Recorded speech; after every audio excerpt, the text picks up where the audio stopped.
I was chatting to one of my friends in the watch community, and that is Peter, who runs Jack Mason watch brand. He was coming to Orlando to attend a Red Bar event to showcase some of the watches from the Jack Mason brand. And he asked me whether I wanted to come along and see the watches, but I wanted to do a little bit more. I actually wanted to help him behind the stand to actually showcase some of the watches to the people that attended the Red Bar. So if you were there and I got to meet you, great to meet you. At that event, Peter actually showcased the new version of the Strat-o-timer. This is a titanium version. It has a dive bezel, and they've switched the GMT hand from the ordinary Strat-o-timer. They've changed it up a little bit. This is a prototype version, so there's a few little quirks with this because as they were refining the design. So we'll go over all of that. As you probably guessed, I am biased towards this brand.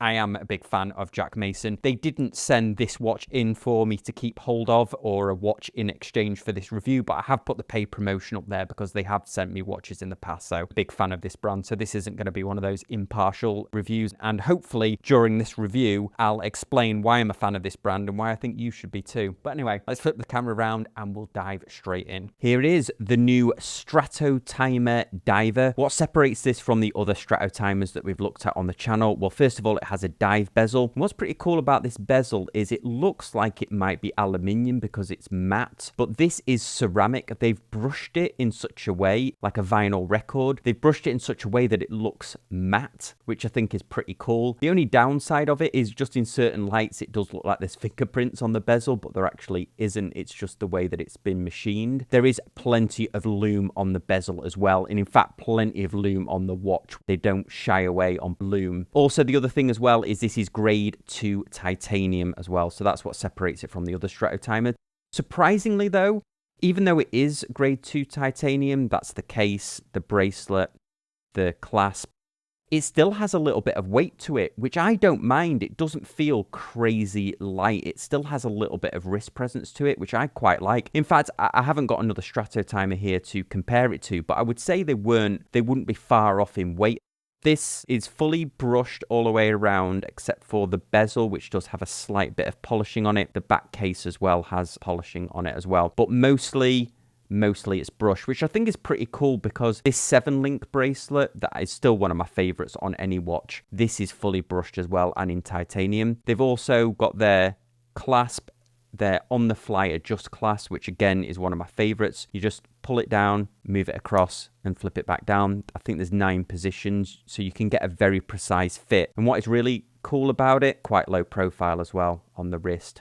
It's not obnoxiously big. I'll just say something before we dive into this. I've had this for about 5 weeks. When I went to the launch of this watch at the Red Bar in Orlando, this was the only watch that Peter had. This is a prototype, so there is a little few things off that you'll see on some of the macros, like the date window doesn't perfectly line up, and also there is a little bit of a weird transition between the case and the bracelet, but I've never seen that on any of the production Strat-o-timers, so I'm sure it's just because of this is a prototype version. So just something to note as we go through here. Let's get a really good look at that dial now. This is one of the standouts of this model. The dial really appeals to me, and I know that's what draws a lot of people to this model, that this retro look that the entire watch has, but the dial in particular. The lume on here is awesome, as with all of the Jack Mason watches. This dial does differ than the stainless steel one in a couple of ways. Well, for a start, we've got a circular date window here at 6 o'clock. It's maybe a little bit smaller than I would like. We also have a shorter GMT hand. The stainless steel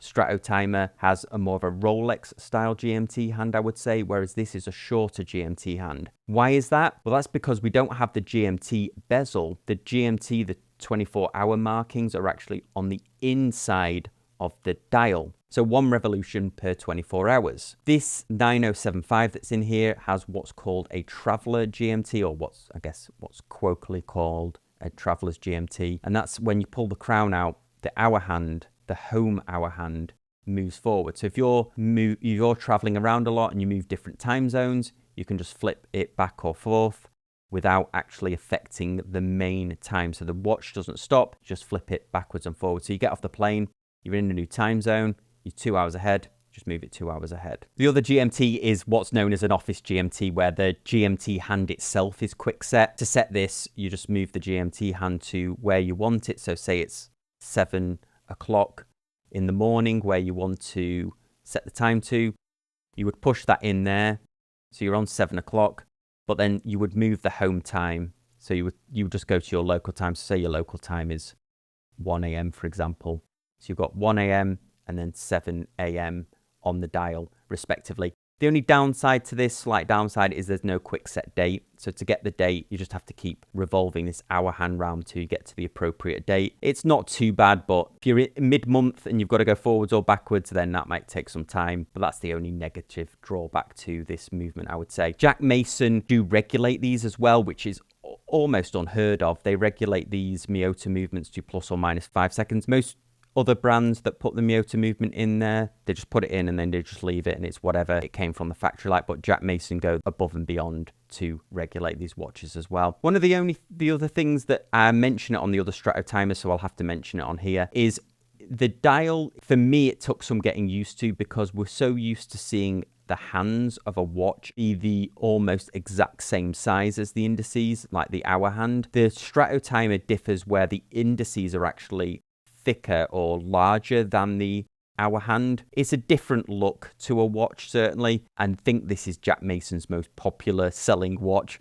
So there's a lot of people that do really like the way that it's laid out. And also, it's just extremely wearable. While we're talking about the wearability, let's just get it onto the wrist. Here you can, yeah, just wears beautifully, this watch. Here you can see it on my 7.2-inch wrist. Wears beautifully. We've got that 9-position micro adjust on the clasp. I've got it to the tightest here. My wrist does swell in the sun, so I can just easily adjust it. Wears beautifully. Nice balance to the wrist. It doesn't hang down. I just really love the way that this watch wears. The shape of the case, the way it's balanced is like a 10 out of 10 for me. Price-wise, this watch is coming in at $1,399. So a premium of about $200 over the standard version. So there you go. What did you think of the Jack Mason Strat-o-timer in this new titanium with the dive bezel? Do you have a Jack Mason? Are you thinking about getting one? Let me know in the comment section down below. If you're new to the channel, love it if you hit that subscribe button. If you really enjoyed this and you like to support the channel, you can make a one-off donation to buy me a drink or buy me a coffee. As always, really appreciate the time that you spent watching this review, and I will see you next time on Casual Watch Reviews. Thanks guys, bye.